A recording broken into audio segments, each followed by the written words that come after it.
I add egg to boiling milk. I don't buy it in the market anymore. With only 3 ingredients, it is very easy and delicious. I'll start by adding 3 whole eggs in a bowl. Then, I'm going to beat it well, until I break them.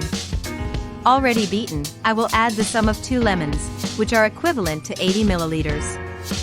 And I will mix again, to incorporate them into the eggs. Guys, this homemade cheese that we are making, it is delicious and is very easy to prepare. I am sure everyone will like the result.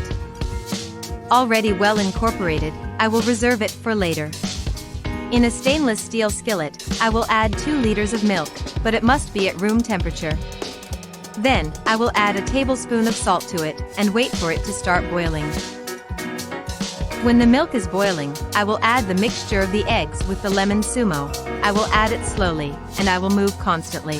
At this moment, I would like to know, from which country or city you look at us, to send you a special greeting in the next recipe. The greeting in today's recipe is for Nancy Smith from Liberia, also for Maricel Ramos from Philippines, and Elizabeth Sanchez from New Jersey.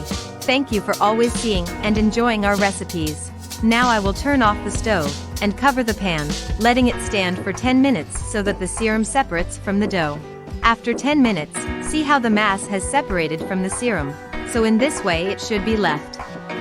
Next, I will strain very well, to remove all the serum and stay only with the dough.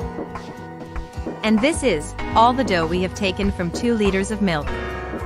Now we are going to fill a jar with this dough, crushing it very well with a spoon, so that it is well compact.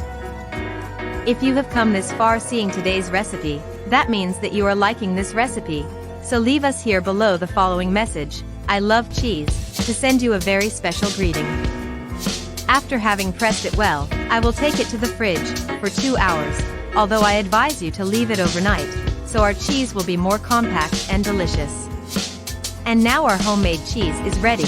Look how delicious it has been, a fresh cheese, ideal for breakfast. Although I would like you to rate this recipe, from 0 to 10, to know if you liked the result. Thank you for watching this recipe until the end. I hope you liked the result.